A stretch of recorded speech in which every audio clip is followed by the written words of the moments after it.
ఉప ముఖ్యమంత్రి వర్యులు పవన్ కళ్యాణ్ గౌరవ ముఖ్యమంత్రి గారికి, మంత్రివర్గ సహచరులకి, సభ్యులకి, గౌరవ సభ్యులకి అందరికీ నా హృదయపూర్వక నమస్కారం.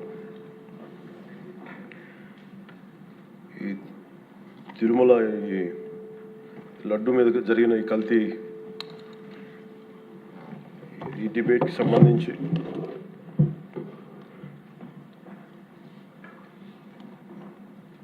అరవై 8 లక్షల కిలోల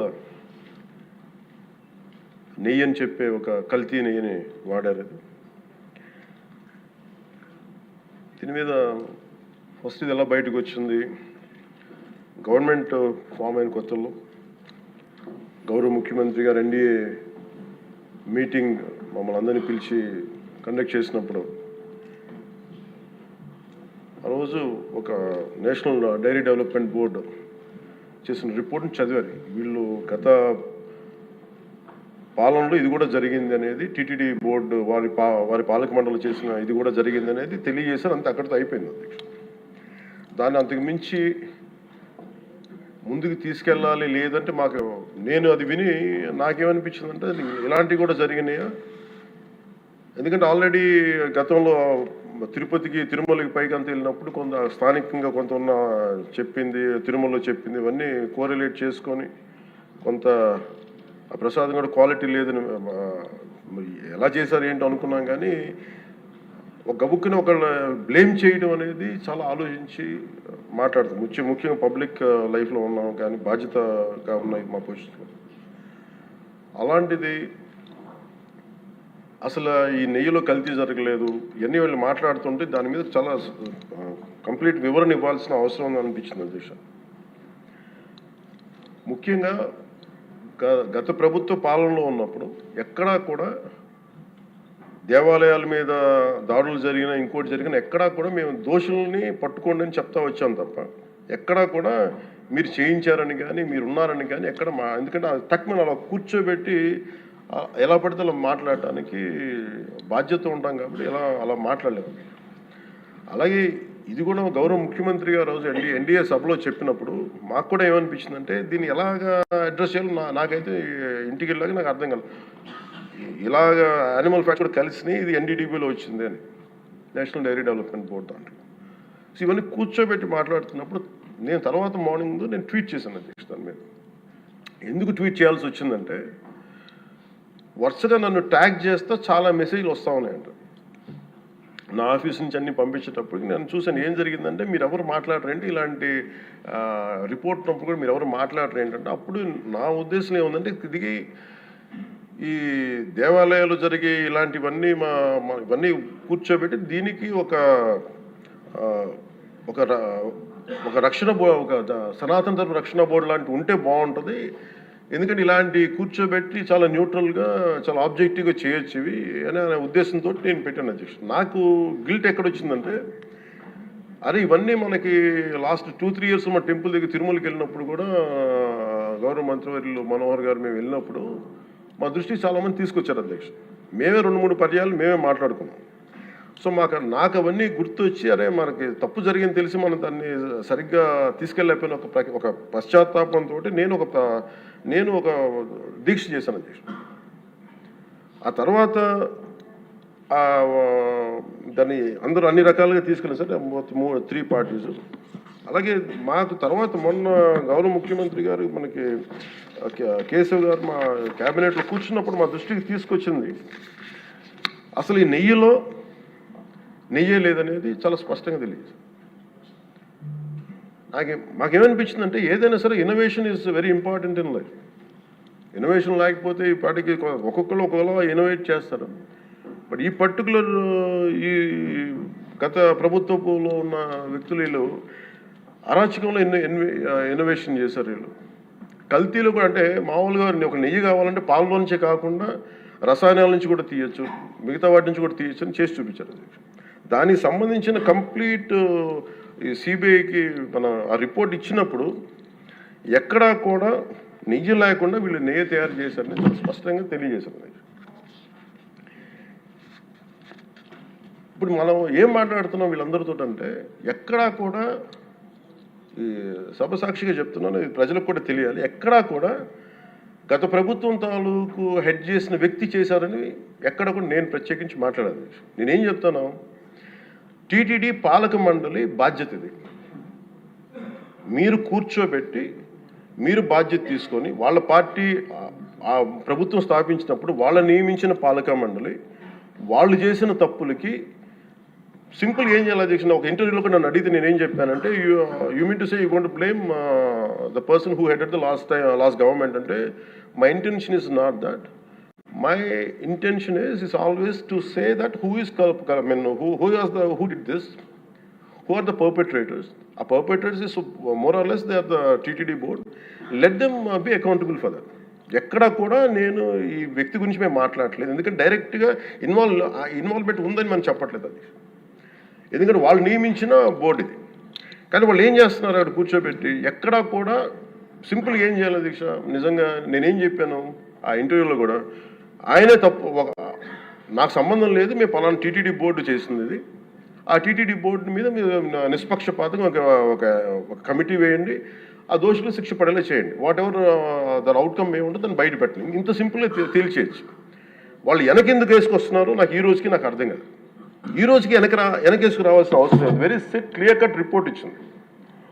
ఇందులో కంప్లీట్గా అసలు నెయ్యి లేకుండా వీళ్ళు నెయ్యి తయారు చేశారు కనుక, రసాయనాలతోటి పామ్ ఆయిల్ తోటి వీటన్నిటితో బేస్ చేసుకొని నెయ్యి లేకుండా నెయ్యి తయారు చేశారు. It's very clear cut, it's evident. ఇప్పుడు ఎందుకు ఇంత డిస్కషన్ అవుతుంది అధ్యక్ష, మనందరం కూర్చోబెట్టి ఇంత సభా సమయాన్ని ప్రజలకు ఇవ్వాల్సింది కేవలం తిరుపతి లడ్డు గురించి ఎందుకు మాట్లాడాల్సి వస్తుందంటే, వాళ్ళు నిజంగా కనుక ఉప్పేసుకుని ఉంటే కల్తీ జరిగింది, దానికి తగ్గ లా ఏం కోర్స్ యాక్షన్ ఏం తీసుకోవాలో తీసేసుకుని అయిపోతుంటే, దానికి ఎవరైతే పర్పెట్రేటర్స్ ఉన్నారో వాళ్ళకి ఆ శిక్షగా వెళ్ళిపోతారు. అలా కాకుండా అసలు ఆ నెయ్యిలో కల్తీ లేదు, యానిమల్ ఫ్యాట్ లేదు, రిపోర్ట్ ఇచ్చిన తర్వాత ఇవన్నీ. అందుకని ఈ సభ ఈరోజు ఇంతమంది మాట్లాడాల్సి వస్తుంది అధ్యక్ష. మాకు ఏమనిపించిందంటే అధ్యక్ష, దీన్ని క్యాబినెట్ మీటింగ్లో మా దృష్టికి తీసుకొచ్చింది మీకు తెలియజేస్తున్నాను మీ ద్వారా ప్రజలకి. సిబిఐ నేతృత్వంలోని ఈ స్పెషల్ ఇన్వెస్టిగేషన్ టీం ఆ నెయ్యి తయారీకి 1 లీటర్ పాలు కూడా వినియోగించలేదని చెప్పి చాలా ఖచ్చితంగా తేల్చింది.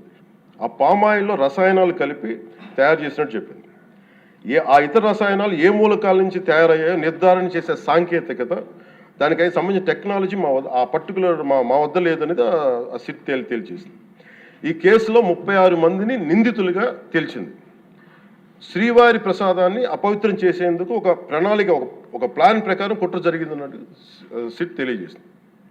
అలాగే దీనికి ముందు ఏం జరిగిందని చూస్తే, తమకి నచ్చిన సంస్థలకి నెయ్యి సరఫరా కాంట్రాక్టులు కట్టబెట్టేందుకు ఒక ప్రణాళిక ప్రకారం టెండర్ నిబంధనలు సవరించారు.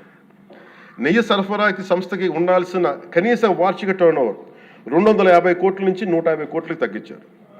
రోజుకి 4 లక్షల లీటర్ల పాలు సేకరించాలన్న నిబంధనని తొలగించారు. డైరీ రంగంలో 3 ఏళ్ల అనుభవం ఉండాలన్న నియమాన్ని ఏడాది కుదించారు.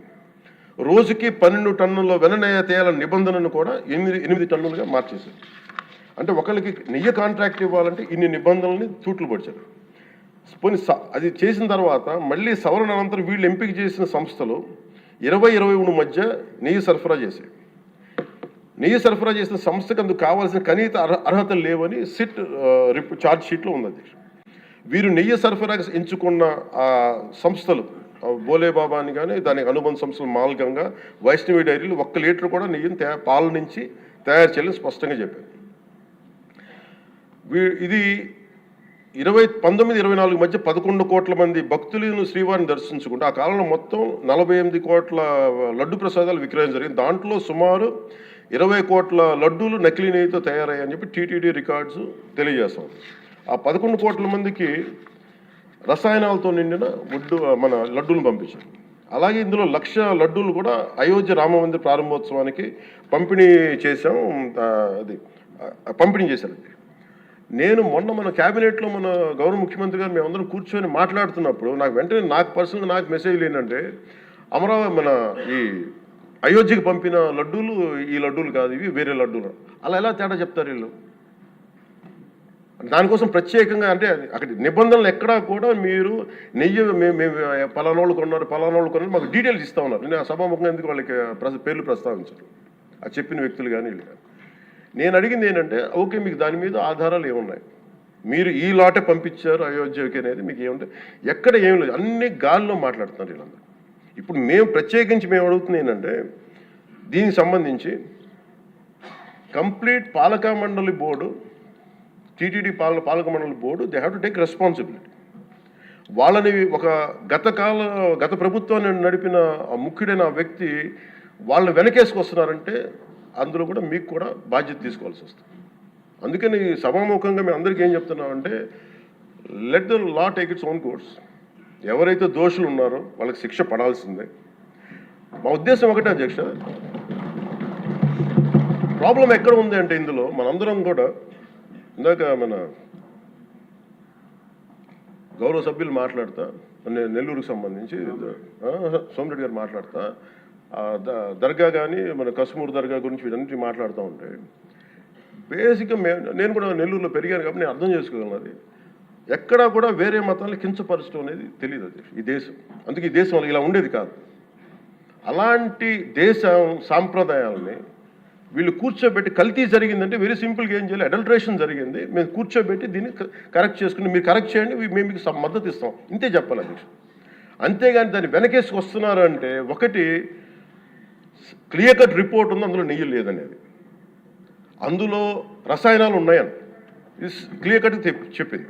ఈ రసాయనాల్లో ఏమున్నాయి అనేది అది పెరుమాళ్ గారికి, ఆయన కూర్చొని చేయాలండి. ఒక రిపోర్ట్ ఏమో మాకు ఎన్డీడీబీ రిపోర్ట్ ఏమో దాంట్లో ఖచ్చితంగా ఈ జంతు సంబంధించిన అవశేషాలు ఉన్నాయి అనేది చాలా స్పష్టంగా చెప్పారు. అది ప్రాపర్ ఆథరైజ్డ్ బోర్డు. ఇప్పుడు వీళ్ళేమో కూర్చొని అది కూడా మాట్లాడలేదు. Very clear cut as on today special మన సిబిఐ ఇచ్చిన మన ఛార్జ్ షీట్ ప్రకారం ఆ నెయ్యి కాదు, ఇది పామాయిల్తో పాటు రసాయనాలు కలిపింది. దీన్ని కూర్చోబెట్టి వాళ్ళు ఇంత మాట్లాడుతున్నారంటే ఇది ఖచ్చితంగా ప్రజల మధ్యకి వెళ్ళాలి. దీని నుంచి లబ్ధి పొందేది ఏం లేదు ఇక్కడ. కానీ ఇది ఏంటంటే ఇది ధర్మానికి సంబంధించిన విషయం అధ్యక్ష. ఇదే ఇష్యూ కనుక, ఇదే సమస్య కనుక ఏ ఒక్క మతానికి జరుగుంటే, హిందూ ధర్మానికి కాకుండా, వెంకటేశ్వర స్వామి వారికి కాకుండా ఇంకెవరికి జరిగినా కానీ ఈ దేశం గగ్గులైపోయి ప్రపంచం అంతా గగ్గులు పెట్టేసేవాడు. సమస్య ఏముందంటే ఇది ప్రతి ఒక్క హిందూ కూడా ఆలోచించాల్సింది. ఎందుకంటే ప్రతి హిందూకి బై నేచర్ మా ఇంట్లో కానీ ఎవరు ఇందాక మన సోమిరెడ్డి గారు చెప్పినట్టుగా మీరు దర్గాకి ఏదంతా చూస్తే మేము దర్గాలు కదా, చిన్నప్పుడు మేము స్కూల్లో ఉన్నప్పుడు రొట్టెలు పండుగ దర్గా మెట్లు వెళ్ళి మేము కూర్చోబెట్టి అక్కడ ఇర్రెస్పెక్ట్ హిందూస్ ఇది ముస్లిం ఫెయిత్ అనుకోకుండా వెళ్ళి కూర్చోబెట్టి అందరూ గౌరవించి దాన్ని ఈ రోజుకి వెళ్తారు హిందువులందరూ. సో ఈ దేశ మూల సంస్కృతి మన ఇస్లాంని గౌరవించేది, క్రిస్టియానిటీని గౌరవించేది, సకల మతాల్ని గౌరవించేది. అలాంటిది హిందూ ధర్మానికి సంబంధించిన 7 కొండల వాడు కలియుగ వెంకటేశ్వరుడు దైవం అనడానికి చాలా క్లియర్ కట్గా ఉంది అది. ఎందుకంటే కలియుగంలో జరిగింది ఆయనే, దీనికి ఆధార పురుషుడు, ఆయన మూల పురుషుడు. అలాంటి ఆయనకి పెట్టే ప్రసాదానికి ఇంత అపవిత్రం చేసిన తర్వాత వీళ్ళు ఏమి కూర్చొని దాన్ని తప్పు లేకుండా లేదన్నట్టుగా మాట్లాడుతుంటే వీళ్ళకి నాకు ఏం మాట్లాడాలో తెలియదు. దీనికి ఒక్కటి కూడా ప్రజలకు తెలియజేయాల్సింది ఏంటంటే అధ్యక్ష,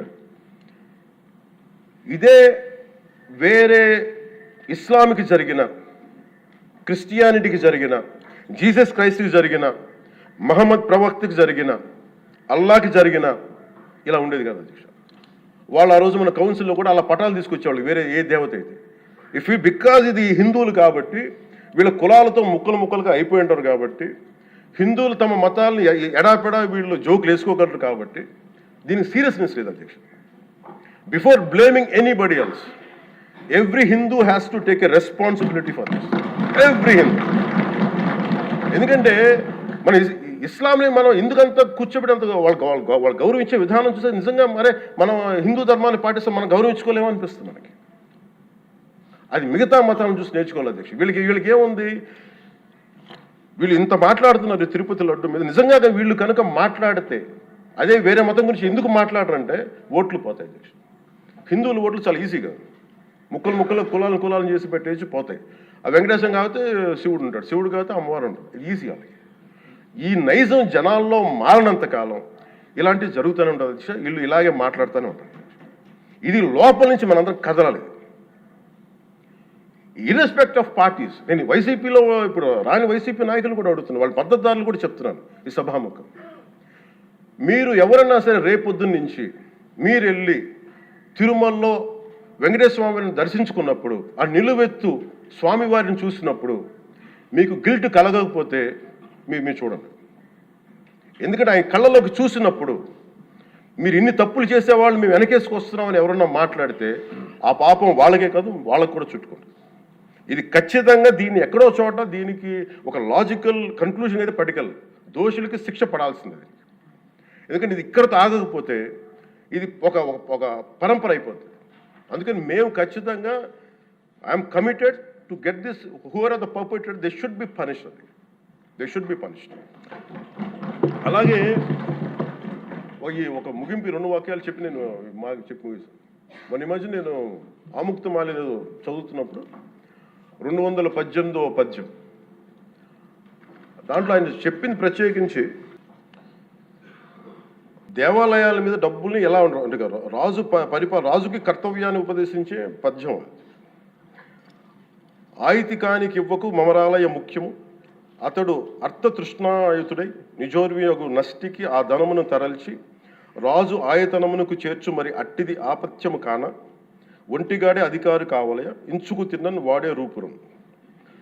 మనకు తెలిసిన మహా గొప్ప పరిపాలకులు కృష్ణదేవరాయలు రాసిన అముక్తమాల్యదలోనిది ఈ పద్యం. దేవుడి సేవలో ఎలాంటి వారిని నియమించాలో రాజుకు కర్తవ్యాన్ని ఉపదేశించే పద్యం. రాజు కోసం వసూలు చేసేవాడికి దేవాలయంపై అధికారం ఇవ్వద్దు. అలాంటి వాడు డబ్బు మీద ఆశతో రాజ్యానికి వసూళ్లలో నష్టం వచ్చినప్పుడల్లా దేవుడది ధనాన్ని తరలించి రాజు ఖజానాకు చేర్చేస్తూ ఉంటాడు. అలాంటిది తప్పుడు పని కాబట్టి ఎలాంటి మమకారాలు లేని ఒంటరి వాడే ఆలయానికి అధికారిగా ఉండాలి. ఒకవేళ వాడు దేవుడి సొత్తు తిన్నప్పటికీ ఆ పాపానికి వాడే నాశనం అవుతాడు. కానీ ఆ డబ్బు తెచ్చి రాజుకి చేర్చడం వల్ల ఆ రాజ్యమే నాశనం అవుతుంది అని చెప్తుంది అధ్యక్ష పద్యం. గత ప్రభుత్వ పరిపాలన కాలంలో జరిగిందంతా అచ్చంగా ఇలాగే జరిగింది. అంటే ఇది మనందరికీ కూడా చాలా లోతుగా ఆలోచించాలి. ఇది భగవంతుడికి సంబంధించిన, అది అంతమంది వెళ్ళి వాళ్ళ కర్మని అక్కడ వేస్తారు అధ్యక్ష డబ్బులుగా. ఆ కర్మని ఆ పుణ్యస్థలమే కాపాడాలి.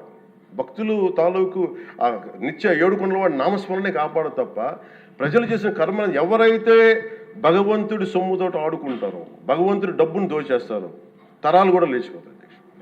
చాలా జాగ్రత్తగా ఉండాలి. ఇది ఎంత ఇది చాలా పుణ్యకార్యాలకు ఇవ్వాల్సింది. అందుకని వీళ్ళందరికీ కూడా ఇప్పటికైనా కల్తీ జరిగింది, వాళ్ళు ఒప్పుకుంటామని చెప్పి వాళ్ళు నిజానికి ఇంకా ఇబ్బంది లేకుండా ఇంక మళ్ళీ దీని గురించి మీరు ఢిల్లీకి వెళ్ళి కోర్టులు వేసే కొద్దీ మీ పాపం పెరుగుద్దే తప్ప మీ నాశనం కొంచెం ఫాస్ట్ అవుద్ది తప్ప ఇదైతే తగ్గదు. అందుకని దయచేసి అందరం ఈ ఒక్కటి అధ్యక్షుడు ఇంకొక మరో మాట చెప్పి మించాలి.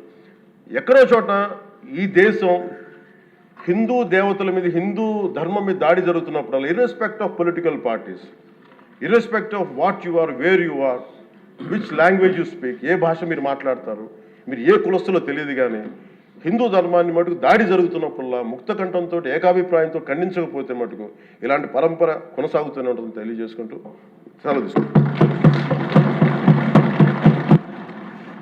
చాలా పవన్ కళ్యాణ్ గారు చాలా అత్యద్భుతంగా ప్రజల్ని ఆలోచింపజేసే విధంగా చాలా అద్భుతంగా మాట్లాడారు. అప్పుడే అయిపోయిందా అని ఫీల్ అయ్యేలాగా చేశారు. ధన్యవాదాలు. ఇప్పుడు గౌరవ